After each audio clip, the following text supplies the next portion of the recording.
Alaiaren abentura magikoa, euskal mitologiari buruzko ipuin bat. Tekstuak eta ilustrazioak Isabel Sebastian. Udaberriko goiz eder batean, Alaia oma basoan zegoen. Bat-batean, zerbaitek atentzioa eman zion. Harrituta ikusi zuen, perretxiko baten gainean zera zegoela, iratxo bat. Torik, horrela baitzuen izena iratxoak, bere lurraldean gertatzen ari zen arazo bati buruz hitz egin zion. Basoko sorginak Mari jainkosa baitua zuen. Sorginak Mariri inbidia zion eta haren boterea eskuratu nahi zuen. Mari gabe, beraz, naturaren oreka galdua zen.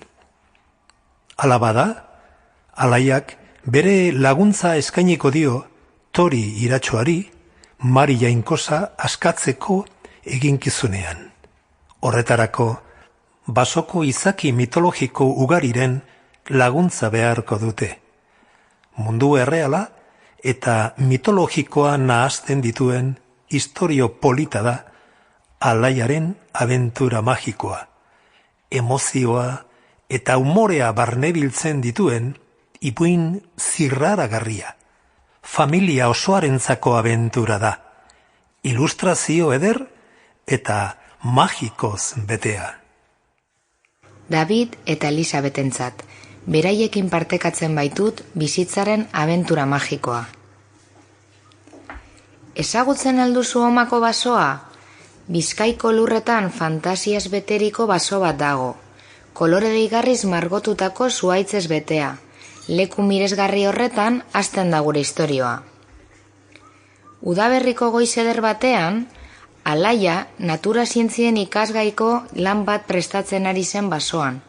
Hala, bertan hasten zen landare bakoitzaren izena bere koadernoan zehatz-mehatz idazten ari zen. Hala nola landaren formak, neurriak eta koloreak. Irakasleak lan hartan egindako alegina aintzat hartuko zuen, ziur.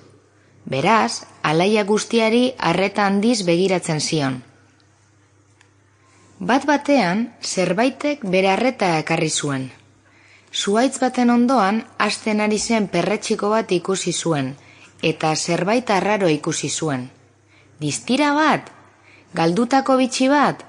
Agian, bere zorioneko eguna izango zen. Hurbildu egin zen, hobeto ikusteko.